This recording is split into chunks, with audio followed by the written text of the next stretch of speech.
প্রয়াসীরা নিয়েছেন ভালো। যদিও গতকালকে আমি সুলোচনাতে প্রোগ্রাম করেছি। আমি অ্যাকচুয়ালি সিঙ্গেল ভাবে আসি না সম্প্রদায় নিয়ে, এদের অর্থনৈতিক সংকট আর বাকি খুবই এরা অনুরোধ করাতে আমি এসছি বটে। সময় খুবই সংকীর্ণ, রাত্রেই গাড়ি ছাড়তে হবে আমার। সন্দেশখালী ধামুয়াতে প্রোগ্রাম আছে কালকে সকাল 10টায়, কীর্তন আছে। আমি আসবো না বহু কষ্ট করে। আমি বললাম যে ঠিক আছে, নিহাত যখন বলছো বাবা, বৎসরের প্রথম দিনটা তোমরা যেহেতু একটা ভালো উদ্দেশ্য নিয়েছো, আমার যত কষ্ট হোক আমি যাব।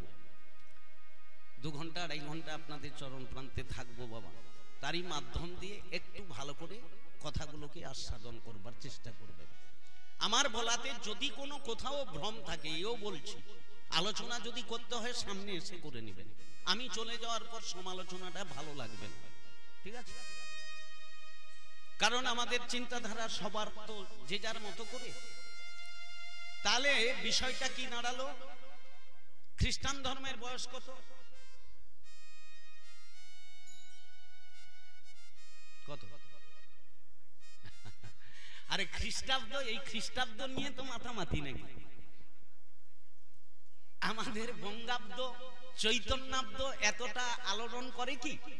চৈতন্য মহাপ্রভুর আবির্ভাব তিথিকেই বলা হয় চৈতন্যাব্দ। বাংলা শুভ নববর্ষকে বলা হয় বঙ্গাব্দ, আর এটিকে বলা হয় খ্রিস্টাব্দ। খ্রিস্টাব্দ কি না, যীশু খ্রিস্টের জন্মদিন থেকে খ্রিস্টাব্দটা ধরা হয়েছে।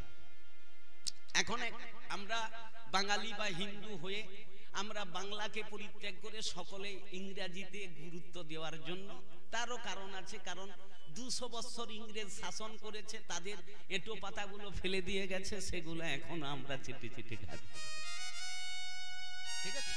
যাই হোক, ভালো। এখন তাহলে 2022 বিদায় হয়ে গেছে, 2023-এ আজকের পদার্পণ করেছে, এই তো ব্যাপারটা। তাহলে 2022-এর পূর্বে খ্রিস্টান ধর্ম ছিল না, জৈন ধর্ম তারপরে, বৌদ্ধ ধর্ম অনেক পরে, ঠিক আছে? এখন প্রশ্ন হচ্ছে সনাতন ধর্মের বয়স কত? তবে গিয়ে বুঝতে পারবেন এত ধর্মগ্রন্থ কেন, এত মতবাদ কেন। অর্থাৎ সনাতন ধর্মের বয়স যদি কেউ নির্ঘণ্ট করেন, ক্যালকুলেটারেও বয়স ধরবে।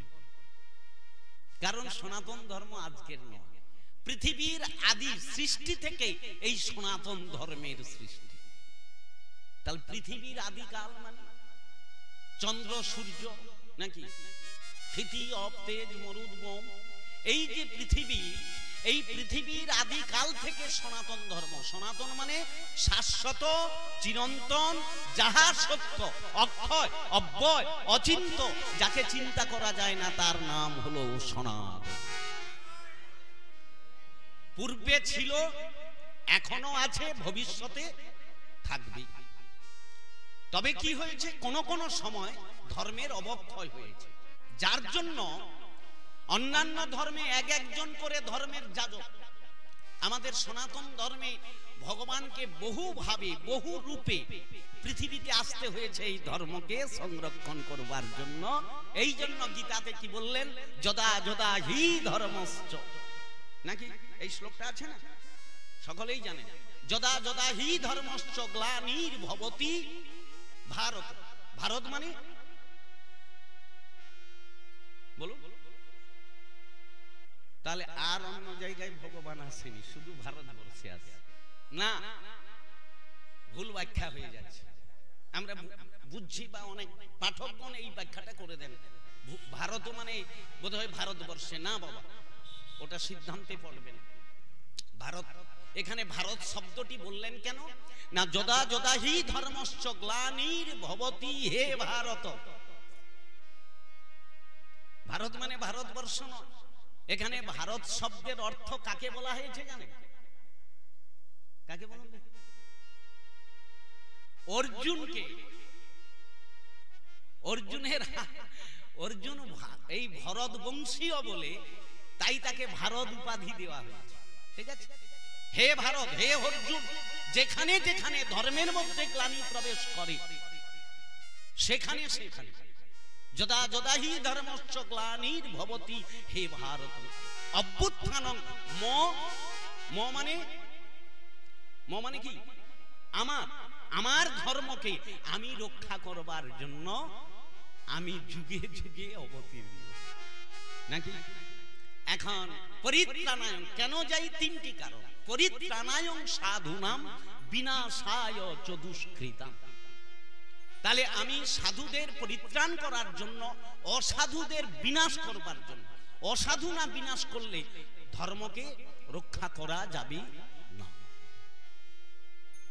তাহলে পরিত্রাণায়ং সাধুনাম বিনাশায় চ দুষ্কৃতাম ধর্ম সংস্থাপনার্থায় সম্ভবামি যুগে যুগে।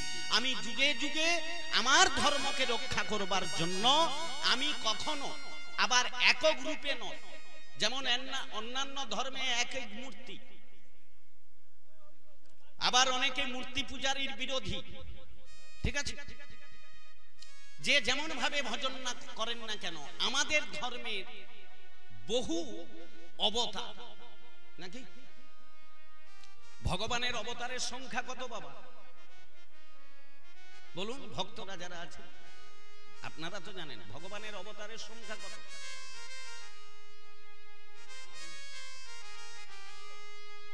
অবতারের সংখ্যা নেই। কত?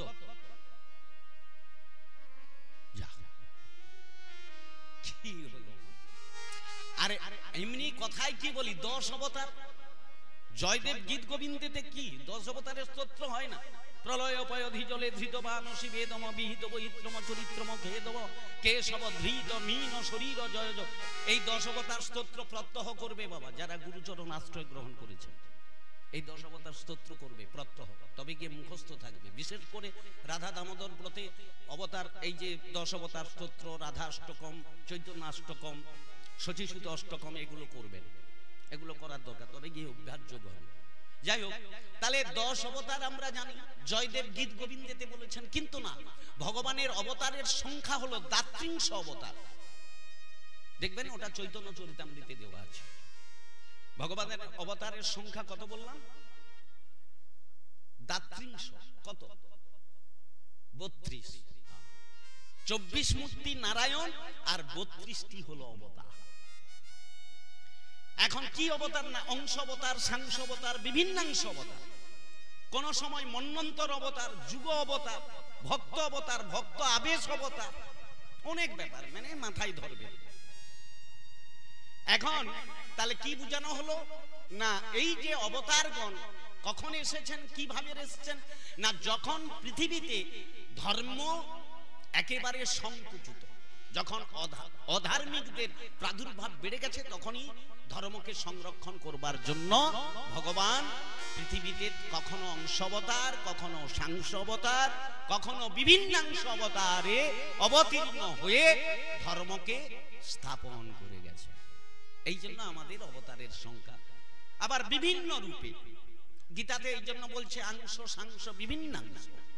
তাহলে বিভিন্ন অবতারে, কখনো মৎস্য অবতার, কুর্ম অবতার, কি নৃসিংহ অবতার, অবতার হয়নি ভগবান, বামন অবতার, রাম অবতার, কিন্তু ভগবান শ্রী গোবিন্দ কিন্তু অবতারের মধ্যে নেই। এগুলো তার অংশ কলা। ভগবান অবতার, ভগবানের অংশ শ্রী গোবিন্দের। এই জন্য দেখুন মৎস্য, কুর্ম, বরাহ, নৃসিংহ, বামন, রাম, রামশ্চ, বুদ্ধ, কল্কি। এখনো কিন্তু যে অবতার, কল্কি অবতার এখনো আসেননি বাবা। ও কথা ভাগবতে উল্লেখ করে গেছে দ্বাদশ স্কন্ধে একবারে শেষান্তে, যে কল্কি অবতার আসিবে, এখনো আসেননি, এখন অনেক বাকি আছে। কলি এইখানে শেষ নয়। কলির পরমায়ু 4,32,000 বৎসর, হয়েছে মাত্র 5,000, 5,500, বহুত বাকি। তো এই কলিযুগে অবতার আসবে, কল্কি অবতার কখন না? যখন ম্লেচ্ছ শাসন শুরু হবে। কথা বুঝতে পারছেন? ম্লেচ্ছ শাসন মানে বুঝতে পারছেন? হ্যাঁ, সেই সময় কিন্তু কল্কি অবতার আসবেন। কোথায় আসবেন, কিভাবে আসবেন, তারও সিদ্ধান্ত দিয়ে গেছে। কল্কি অবতার যে আসবেন, এখনো সেই অবতার বাকি আছে, এক অবতার। সেই কল্কি অবতার আসবে, কোথায় আসবে, কোন রাজ্যে? সামনের রাজ্য উড়িষ্যাতে, উড়িষ্যা রাজ্যে বালেশ্বর জেলাতে সম্বলপুর গ্রামে বিষ্ণু যশা ব্রাহ্মণের গৃহে জন্মগ্রহণ করবেন এই কল্কি অবতার। এবং সেই কল্কি অবতারের হাতে কি থাকবে? কি বলবো? ধারালো তীক্ষ্ণ অস্ত্র, তরোয়াল। আর তাকে বহন করে নিয়ে যাবে কে? সে তো অশ্ব, ঘোড়া। ঘোড়ার পিঠে উঠে সেই ধারালো অস্ত্র দিয়ে অস্ত্র ঘুরিয়ে সমস্ত মুন্ডুক ছেদন করে আবার পুনরায় ধর্ম স্থাপন হবে। ম্লেচ্ছ নিবিহ নিধনে, এই জন্য 10 অবতারের শেষ যে শ্লোক, ম্লেচ্ছ নিবিহ নিধনে কর অসি কর বালম ধূমকে তুমি কমিপ করালম কে সব ধৃত কল্কি শরীর জয় জগদীশ হরি। সে কল্কি অবতার এখনো বাকি আছে। তাহলে ম্লেচ্ছদের নিধন করবার জন্য তিনি আসবেন। ম্লেচ্ছ কারা? না কৃষ্ণ বিদ্বেষী যারা। ম্লেচ্ছ মানে শুধু ওই মুসলমান না, ভুল ব্যাখ্যা হয়ে যাবে ওটা। তাহলে ম্লেচ্ছ মানে আমরা ভেবে নিয়েছি বোধহয় মুসলমান, না। ম্লেচ্ছ কারা? না কৃষ্ণ বিদ্বেষী যারা। আমাদের মধ্যে বহু ম্লেচ্ছ আছে, আছে না নাই? আগে তারা কৃষ্ণ বিদ্বেষী, ভগবানকে যারা মানে না তাদেরকে নিধন করবার জন্য ভগবান আসবেন এই ধারালো অস্ত্র নিয়ে, মস্তক ছেদন করে দেবে। কেন না এই কলিযুগে আমরা যাকে পেলাম সেই গৌরহরিকে, পতিত পাবন গৌরহরি, যিনি পতিতকে উদ্ধার করবার জন্য, দিনের অধীনকে উদ্ধার করবার জন্য যে গৌরহরি প্রচ্ছন্ন রূপে এলো, তার এই নামাভাসে, তার এই প্রেমে যারা উদ্ধার হতে পারল না, তাদেরকেই হত্যা করবার জন্য ভগবানের অংশ অবতার আবার আসবে। এটি ভাগবতে আছে। তাহলে এই যে নানা মুনির নানা মত কেন হলো? না সত্য যুগের মত ত্রেতাতে নেই, ত্রেতা যুগের ভাস দাপরে দেওয়া হয়নি, আবার দাপরের ভাস কলিতে দেওয়া হয়নি। আবার কি এই যে 4টা যুগ, আমরা কটা যুগ ভাবি? 4টি যুগ। এই 4টি যুগ শুধু যে এই সত্য ত্রেতা দাপর কলি নয় বাবা, এইভাবে বহু যুগ চলে গেছে, এই বহু চতুর্যুগ চলে গেছে। যার জন্য ওই যে বললাম একটা একটা যুগের বয়স যদি আপনার কি, সত্য যুগের বয়স কত বলুন? সত্য যুগের শুধু বয়স, আরে কলি যুগের বয়স তো 4,32,000, তার 4 গুণ কত হবে? 17,28,000। বুঝতে পারছেন? 17,28,000 শুধু সত্য যুগের পরমায়ু। ত্রেতা যুগের পরমায়ু 12,96,000। বুঝতে পারছেন? এখন এইভাবে 4টা যুগের মধ্যে সীমাবদ্ধ নয়। চৈতন্য চরিতামৃতে কৃষ্ণদাস কবিরাজ বলছেন এই চতুর্যুগ যদি কেউ ভেবে নেয় বোধহয় এটাই সুস না, এইভাবে চতুর্যুগ বহুবার এসছে। কি প্রমাণটা? প্রমাণটা আপনারা কালকে যদি কারো চৈতন্য চরিতামৃত থাকে আদি লীলার 1ম পরিচ্ছেদ থেকে 3য় পরিচ্ছেদের মধ্যে দেখে নেবেন, ওই প্রমাণটা দিয়েছে। আবার গীতাতে ভগবান শ্রীকৃষ্ণ ওই সূত্র ধরে প্রমাণ, সব সূত্র তৈরি করা আছে। আসলে আমরা অধ্যয়ন করি, ব্যাপারটা বুঝতে পারি না অতটা ধ্যান দিয়ে। কি বললেন? না সত্য ত্রেতা দাপর কলি 4 যুগ জানি। ওই যে বললাম ক্যালকুলেটরে অঙ্ক ধরবেন, সনাতন ধর্মের বয়স কত আপনি বুঝাতে পারবেন। সত্য ত্রেতা দাপর কলি 4 যুগ জানি, এই 4 যুগ হইলে এক দিব্য যুগ গণি, 71 চতুর্যুগে হয় এক মন্বন্ত। বলবো আর মাথায় ধরে পাগল হয়ে যাবে। এখন একটা একটা যুগের পরমায়ু তো বলে দিলাম। এরপর এইভাবে চতুর্যুগ হলে একটি দিব্য যুগ, মানে 4টা যুগ চলে গেলে এক দিব্য যুগ বলা হয়। এইভাবে 71 সত্য, 71 ত্রেতা, 71 দাপর, 71 কলি চলে গেলে একটি মনু রাজ্যত্ব কাল।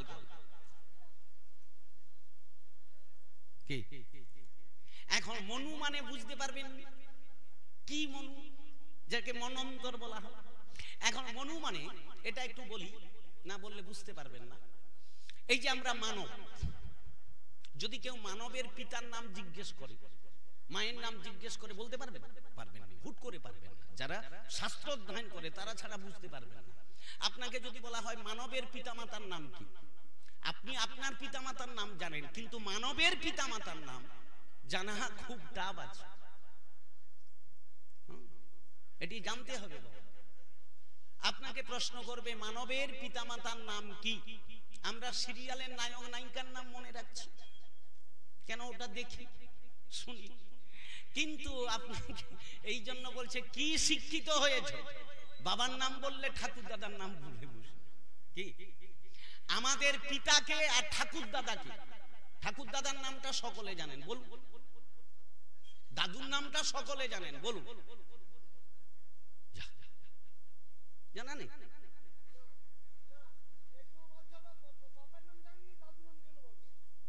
হায় হায়, কি এই মাথা খারাপ, কলির প্রবেশ।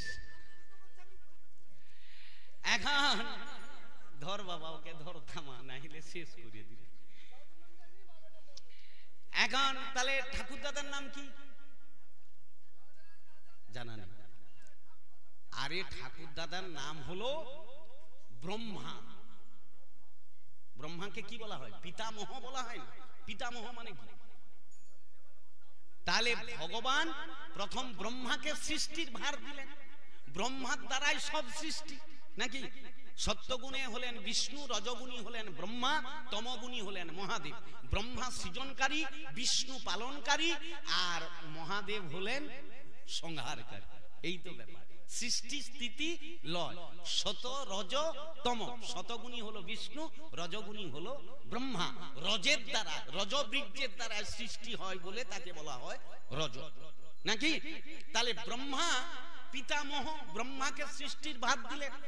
ব্রহ্মা প্রথম সৃষ্টি করলেন, ভাগবতে পেয়ে যাবেন সৃষ্টি তত্ত্বের কথা, তৃতীয় স্কন্ধ, ভালো করে পাঠ করবেন, ওইখানে সব সৃষ্টি তত্ত্বের কথা বলা আছে। এখন ব্রহ্মা প্রথম সৃষ্টি করলেন কজনকে? কজনকে?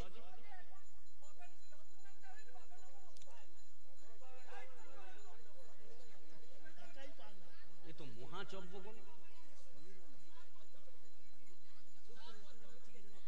না, ওকে শরীর কানের কাছে।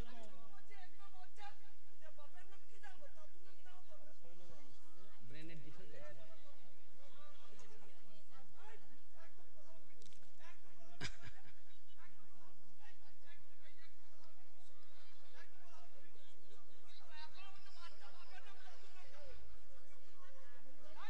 ব্যাপারটা কি হয়, এই যে কানের কাছে, তো এত সুন্দর পরিবেশটাকে নষ্ট করে দিল।